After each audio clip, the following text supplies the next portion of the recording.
Welcome to Kovai cousins. இன்றைக்கி நம்ம பாஸ்மதி ரைஸை பர்ஃபெக்டாக உதிரியாக ஓப்பன் பாட்டில், அதாவது குக்கர் இல்லாமல் எப்படி குக் பண்ணுறதுன்னு பார்க்கலாங்க. இது பிரியாணி, புலாவ், ஃப்ரைட் ரைஸ் இந்த மாதிரி எல்லாத்துக்குமே இது பர்ஃபெக்டாக இருக்குங்க. வாங்க இப்போ பாஸ்மதி ரைஸை எப்படி பர்ஃபெக்டாக குக் பண்ணுறதுன்னு பார்க்கலாங்க. இதுக்கு முன்னாடி நீங்கள் கோவை கசின் சேனலை சப்ஸ்கிரைப் பண்ணலினா எங்கள் சேனலுக்குள்ளே போய்ட்டு சப்ஸ்கிரைப் பட்டனை கிளிக் பண்ணிக்கோங்க. கூடவே பக்கத்தில் இருக்க பெல் ஐக்கானையும் கிளிக் பண்ணுங்கள். அதுக்கு மேலே இருக்கிற ஆல் அப்படிங்கிற பெல் ஐக்கானையும் கிளிக் பண்ணிக்கோங்க. அப்போ தான் நாங்கள் போடுற எல்லா வீடியோவும் உடனுக்குடன் உங்களுக்கு கிடைக்கும். பாஸ்மதி ரைஸ் நம்மளுக்கு ஏகப்பட்ட வெரைட்டிஸில் கிடைக்குதுங்க. நீங்கள் எந்த வெரைட்டி அரிசி எடுத்திங்கனாலும் சேம் ப்ரொசீஜர் தாங்க அரிசி குக் பண்ணுறதுக்கு. நான் இங்கே 2 கப் அளவு பாஸ்மதி ரைஸ் எடுத்து வச்சுருக்கேங்க. இதை நல்லா வாஷ் பண்ணிவிட்டு 1/2 hour ஊற வச்சு எடுத்துக்கோங்க.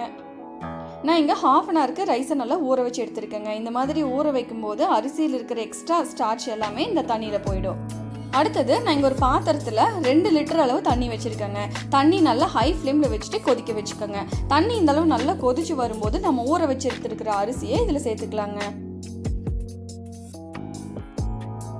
அரிசியை தண்ணியில் சேர்த்ததுக்கப்புறமா இது கூடவே 1 டேபிள் ஸ்பூன் அளவுக்கு கல்லுப்பும் 1 டேபிள் ஸ்பூன் அளவுக்கு ஆயிலும் சேர்த்துக்கோங்க. உங்ககிட்ட எந்த ஆயில், குக்கிங் ஆயில் இருக்கோ அந்த ஆயில் சேர்த்துக்கோங்க. சேர்த்துட்டு கேஸ் ஸ்டவை ஹை ஃப்ளேமில் வச்சுட்டு நல்லா அரிசியை கொதிக்க விடணுங்க. இந்த மாதிரி நல்லா கொதிக்கணுங்க. இந்த மாதிரி எண்ணெய் ஊற்றி கொதிக்க வைக்கும்போது அரிசி வந்து ஒன்றோட ஒன்றா ஒட்டாமல் நல்லா தனித்தனியாக பொழுன்னு அரிசி வேகும். அதுக்காக தான் நம்ம எண்ணெய் போடுறோங்க. தண்ணி நல்லா கொதிச்சு 5 நிமிஷம் ஆயிடுச்சுங்க. இப்போ நம்ம எடுத்து பார்க்கலாம். உங்களுக்கு பார்த்தாலே தெரியுங்க, அரிசி வந்து 3/4 வேக்காடுக்கு வெந்துருச்சுங்க. இன்னும் கொஞ்ச நேரம் நல்லா வேகட்டும், அது வரைக்கும் இருக்கட்டுங்க. கேஸ் ஸ்டவ் கடைசி வரைக்கும் ஹை ஃப்ளேம்லேயே வச்சுக்கோங்க. எனக்கு இங்கே 10 நிமிஷம் ஆயிடுச்சுங்க.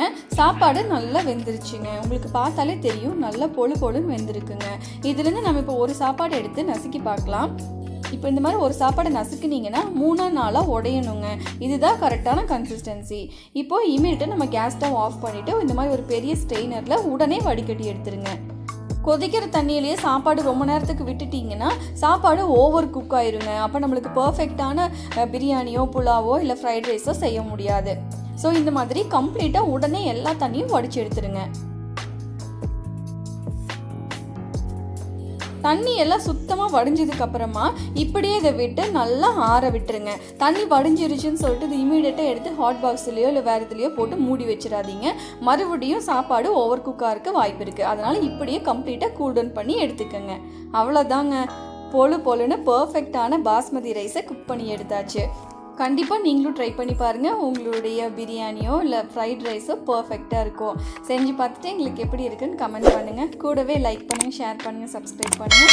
பக்கத்தில் இருக்க பெல் ஐக்கானையும் கிளிக் பண்ணுங்கள். வேறு ஒரு நல்ல டிஷ் எப்படி ஈஸியாக டேஸ்ட்டாக செய்கிறதுங்கிறத நான் உங்களுக்கு ஷேர் பண்ணுறேன். அது வரைக்கும் பை.